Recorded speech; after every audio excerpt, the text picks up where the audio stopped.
लड़की रोती हुई रेलवे ट्रैक की तरफ जा रही थी और वो अपने आप से ये बातें करती हुई चली जा रही थी कि आज हम लौट के अपने घर में नहीं आएंगे, आज हम अपनी जीवन लीला को समाप्त कर लेंगे। ऐसे लोगों के साथ में रहने से अच्छा है कि हम अपनी आत्महत्या कर ले, हम मर जाएं। आज हम ऐसा ही करेंगे, आज हम अपनी आत्महत्या कर ले, इस दुनिया से चले जाएंगे, इस दुनिया को ही छोड़ देंगे। दोस्तों, ये कौन लड़की थी जो आत्महत्या करने जा रही थी, जो रेल के सामने गिर के कटने जा रही थी?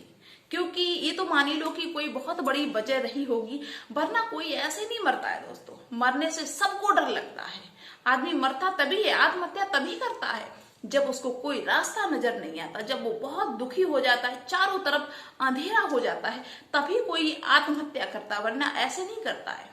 तो ये लड़की क्यों मरने जा रही थी, चलिए इसके बारे में हम आपको आगे विस्तार से बताते हैं कि आखिर में इसकी क्या मजबूरी थी जो ये आत्महत्या करने के लिए जा रही थी। तो आइए दोस्तों, सभी का बहुत बहुत स्वागत है मेरे YouTube चैनल में एक और नए वीडियो में। दोस्तों, ये जो लड़की थी ना, ये एक विधायक की लड़की थी। इसके माता पिता से इसकी लड़ाई हो गई थी, अनबन हो गई थी, झगड़ा हो गया था और आज से नहीं 2-4 दिन पहले से झगड़ा हो रहा था। ये दुखी हो गई और इसने अपनी जीवन लीला को समाप्त करने का ठान लिया। ये रेलवे ट्रैक की तरफ जाने लगी, चुपचाप अपने घर से निकल आई और ये सोच के कि आज हम ट्रेन के आगे कूद के अपनी जान दे देंगे। दोस्तों, ये लड़की चुपचाप से जब निकल आती है, कोई इसके पीछे आता नहीं, क्योंकि किसी को पता ही नहीं चलता है कि ये मरने के लिए जा रही है, आत्महत्या करने के लिए जा रही है। ये चुपचाप अपने घर से निकल आती है और रेलवे ट्रैक पे पहुंच जाती है। दोस्तों, ये लड़की गाड़ी के आने का इंतजार कर रही है। गाड़ी आने में टाइम है, ये इंतजार करती है। तभी थोड़ी देर बाद एक गाड़ी आती है। दोस्तों, ये गाड़ी के सामने कूदने का प्रयास करती है, लेकिन जो गाड़ी थी ना, वो बहुत स्पीड में थी। उस गाड़ी की बहुत स्पीड थी, जिसकी वजह से जैसे इसने कूदने का प्रयास किया, वैसे ही गाड़ी से इसको तेज एकदम हवा का झोंका लगा, झकोरा लगा, जिसकी वजह से ये दूर गिरी जाके, सामने ना कूद के ना गिर के, ये दूर गिरी जाके। और आपने देखा होगा कि जहां पे पटरी होती है वहां पे कितने पत्थर वगैरह होते हैं, पत्थरों के ऊपर तो पटरी बिछी हुई होती है, ये पत्थरों के ऊपर मुंह के बल गिर जाती है। दोस्तों, इसको होश नहीं रहता, इसके शरीर में जगह जगह पे चोटें आ जाती है, क्योंकि पत्थरों पे गिरी हुई थी, खून निकलने लगता है। आसपास कोई नहीं, क्योंकि जो प्लेटफॉर्म था, स्टेशन था, वो दूर था, आसपास कोई भी नहीं था जो इसको उठाता, इसको बचाता। दोस्तों, ये लड़की बेहोश हो जाती है, गाड़ी निकल जाती है। दोस्तों, 10-15 मिनट बाद एक बाबा उधर से होके निकला और बाबा ने देखा कि हाँ, आसपास तो कोई नहीं है, ये लड़की घायल अवस्था में है कि ये मर गई है, कैसी है ये, आखिर में यहाँ पे क्या कर रही है, इसके पास चल के देखते हैं।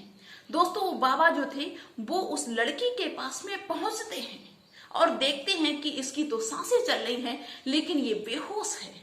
बाबा सोचते हैं कि अब आसपास तो कोई नहीं है, हम किसको बुलाएं, किसी को बुला भी नहीं सकते और इसका हमें नाम पता, एड्रेस कुछ भी नहीं पता, जो इसके घर में भी हम सूचना भिजवा दें, अब हम करें तो क्या करें। फिर बाबा को जब कोई रास्ता नजर नहीं आया दोस्तों, तो वो फिर उस लड़की को अपनी कुटिया में ले आए। उन बाबा की जो कुटिया थी वो थोड़ी ही दूर पे थी, जहां पे वो लड़की घायल पड़ी हुई थी।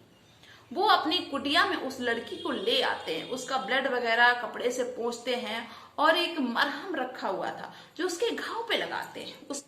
दोस्तों, बाबा जी उस लड़की के ऊपर पानी छिड़कते हैं। जैसे पानी छिड़का, वैसे थोड़ी देर में उस लड़की को होश आ जाता है और वो देखती है कि हम तो भाई यहाँ पे मरने के लिए आए थे, या बाबा जी की कुटिया में हम क्या कर रहे हैं।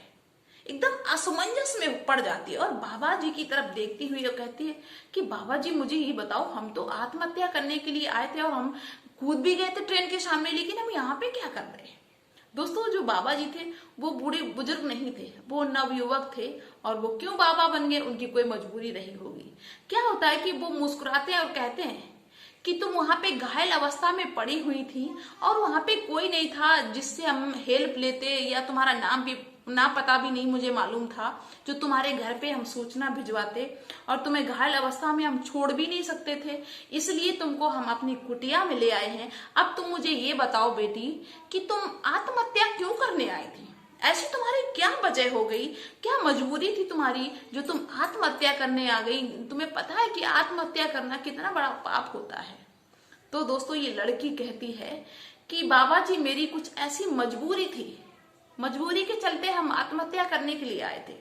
और दोस्तों बता दो इस लड़की का नाम था निधि। ये लड़की कहती है कि बाबा जी मेरी मजबूरी थी इसलिए हम आत्महत्या करने आए हैं।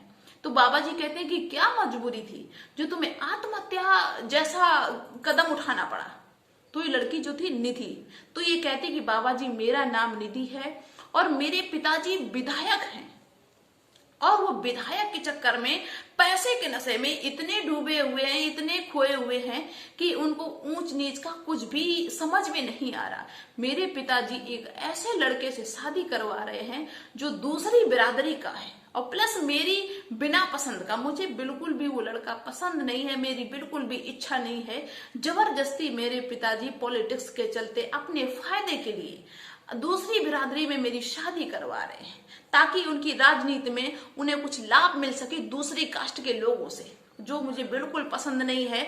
मैंने इसका विरोध किया लेकिन मेरे माता पिता बिल्कुल भी मानने को तैयार नहीं है। मैंने बहुत समझाने का प्रयास किया कि ये मान जाए लेकिन मेरे पिताजी नहीं मान रहे, उनको कुछ भी दिखाई नहीं दे रहा है। बाबा जी कहते कि तो तुम्हारे पिताजी गलत कर रहे हैं, लेकिन जो तुम ये करने जा रही थी, आत्महत्या करने जा रही थी, ये भी तो गलत है।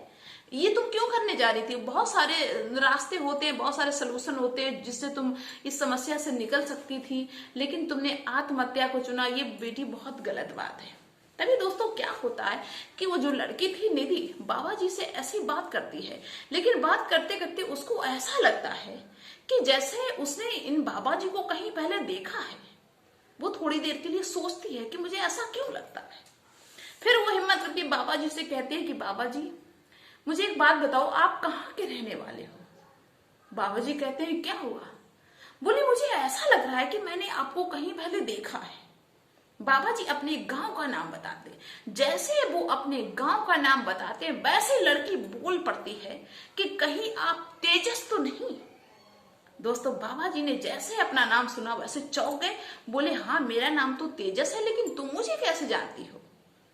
और तो निधि कहती है कि हम और तुम कक्षा 8 में साथ में पढ़े थे, याद है तुम्हें? मेरा नाम निधि है। दोस्तों बाबा जी और निधि दोनों मतलब असमंजस में पड़ जाते कि अरे ये क्या हो गया। लेकिन निधि कहते हैं कि मुझे ये बताओ, आप तेजस हो अब तो पता चली गया, लेकिन तुम बाबा कैसे बन गए?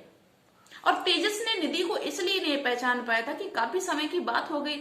इसके बाद में कहा वो विधायक की लड़की, उसके तो सारे हाव ताव बदल ही गए थे, तो कैसे पहचान लेते बाबा जी। लेकिन निधि ने तेजस को पहचान लिया। तो निधि कहते हैं कि आप बाबा क्यों बन गए, मुझे ये तो बताओ पहले। तो तेजस कहते हैं कि जिंदगी में कुछ ऐसे मोड़ आते हैं जिसमें हम जाना चाहें वो मुझे रास्ता छोड़ना पड़ता है, दूसरा रास्ता अपनाना पड़ता है। कभी कभार जिंदगी में ऐसे भी दिन आ जाते हैं। निधि मेरे पिताजी का बहुत भयंकर एक्सीडेंट हो गया था, जिसकी वजह से उनके इलाज के लिए मुझे अपनी खेती, घर, मकान सब कुछ बेचना पड़ा। जो भी मेरी प्रॉपर्टी थी सारी बिच गई। जब मेरा घर, खेत, मकान, जो भी प्रॉपर्टी थी मेरे पास में सब बिच गई। तो मुझे ऐसा लगने लगा कि अब हम क्या करें, अब कैसे रहेंगे, कैसे गुजारा करें। तो इससे अच्छा है कि हम भगवान की शरण में ही चले जाएं।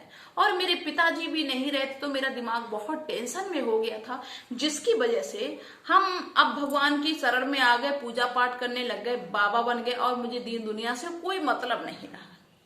निधि कहती अच्छा। जब निधि के बारे में तेजस जान जाते हैं तो तेजस कहते हैं कि निधि अब तो मुझे पता चल गया कि कहाँ तुम्हारा घर, पिताजी कौन, कहाँ सब कुछ।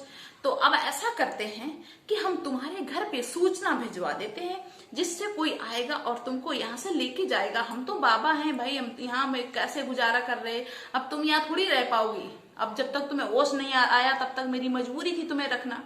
दोस्तों क्या होता, 3-4 दिन गुजर जाते हैं, लेकिन निधि कहने लगती है कि नहीं, हम वहां नहीं जाएंगे। अगर वहां हम गए अपने घर में तो मेरे पिताजी इतने गलत हैं, इतने कसाई हैं, फिर से मुझे वही काम करने के लिए मजबूर कर देंगे।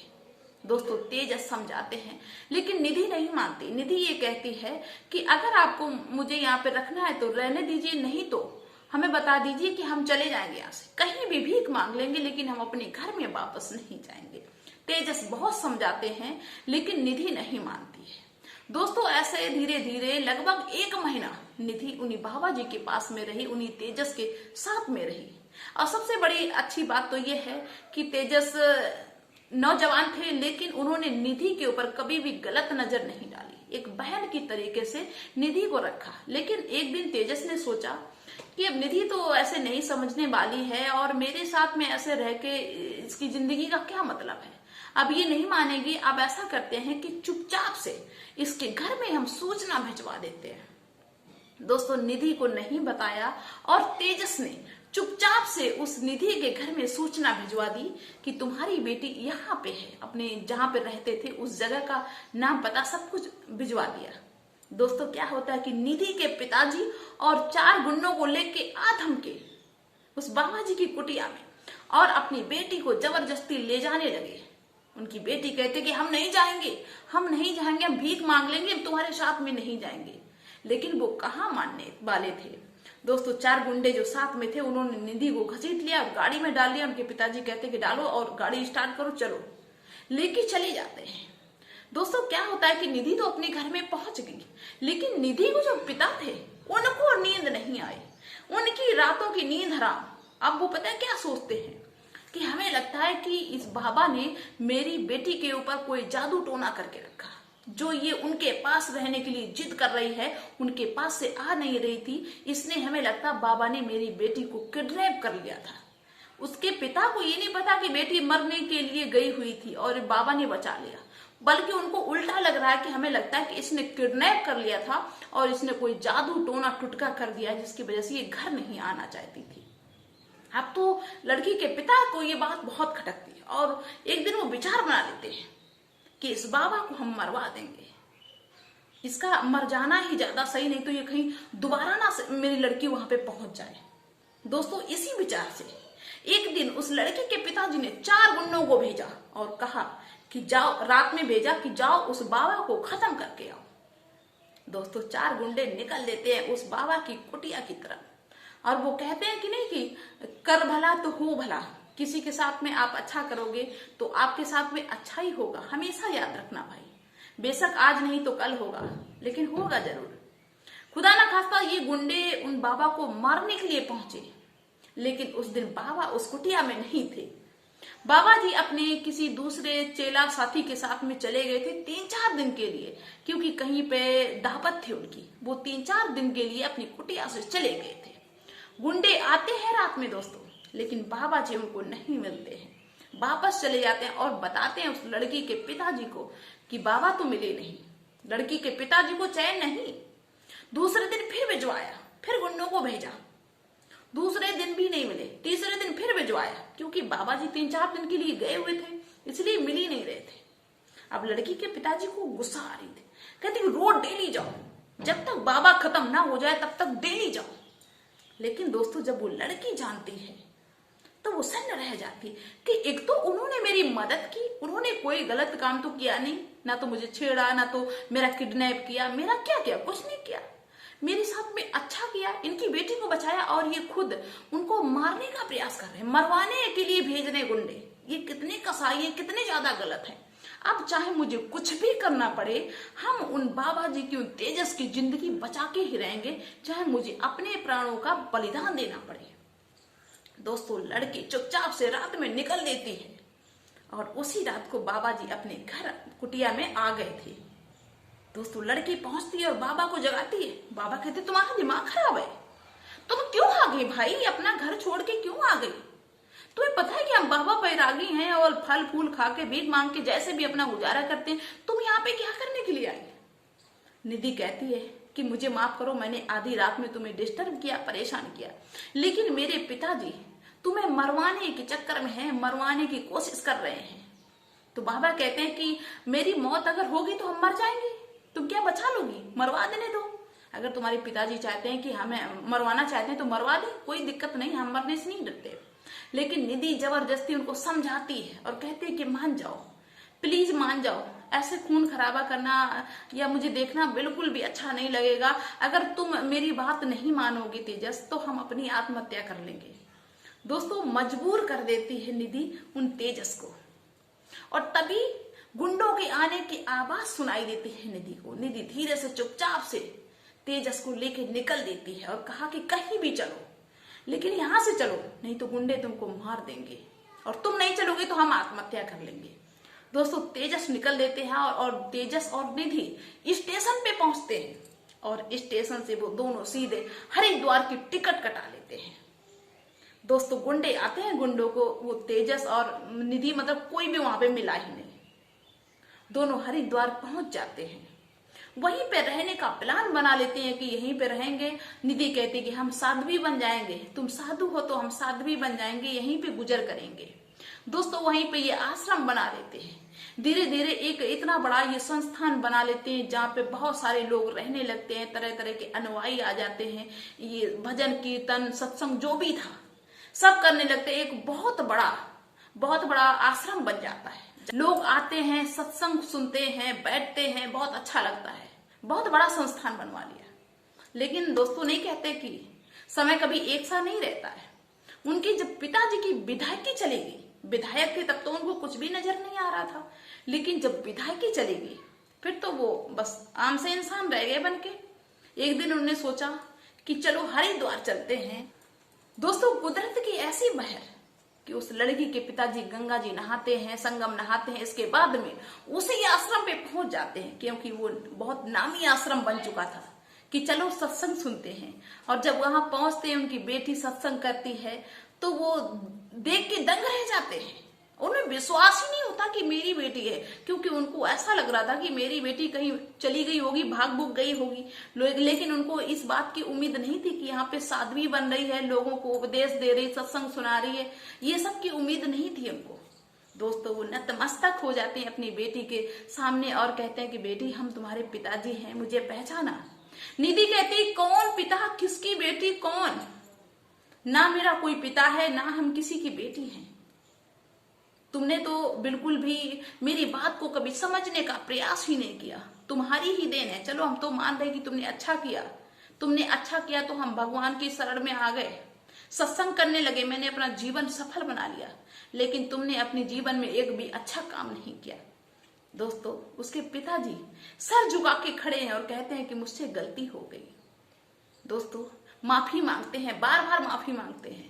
बेटी उनको माफ कर देती है। उसके पिताजी कहते हैं, बेटी घर चलो। कहते हैं, ये तो बिल्कुल मुमकिन नहीं है, ये तुमने कैसे सोच लिया कि हम घर चलेंगे? हम घर चलने के लिए यहाँ पे हैं। अब तुम जाओ, सत्संग सुन लो और संगम नहा लो, इसके बाद में घर जाओ। अब तो हम भगवान की शरण में, अब मुझे दीन दुनिया से कोई मतलब नहीं। दोस्तों, ये कहानी सुनाने का मेरा एक ही उद्देश्य है कि कभी भी माता पिता इस तरह बच्चों से जबरदस्ती ना किया करें। जैसे रिश्ते की बात अगर चले, बच्चों की इच्छा नहीं है तो मजबूरन उनको ऐसा मजबूर ना करो कि वो कोई गलत कदम उठा ले। फिलहाल वो तो साध्वी बन गई, लेकिन आत्महत्या कर लेती तो क्या कर लेते? कभी कभार उनकी भी इच्छा पूछ लिया करो, उनकी मर्जी के हिसाब से भी थोड़ा बहुत काम कर लिया करो, क्योंकि बिना मर्जी के काम करना, बिना मर्जी के शादी विवाह एक जिंदगी को नरक के समान बनाने के बराबर होता है। तो इस तरह की गलती कोई भी ना करे, सभी से हम रिक्वेस्ट कर रहे हैं। और मुझे कमेंट्स जरूर करना कि ये कहानी कैसी लगी, और जो लोग मुझे पहली बार देख रहे हैं वो मुझे सब्सक्राइब जरूर कर लें, ताकि जब भी हम नया वीडियो अपलोड करें तो सबसे पहले आप तक पहुंचे। तो चलिए दोस्तों, मिलते हैं फिर नेक्स्ट वीडियो में नेक्स्ट डे। तब तक के लिए बाय सभी को।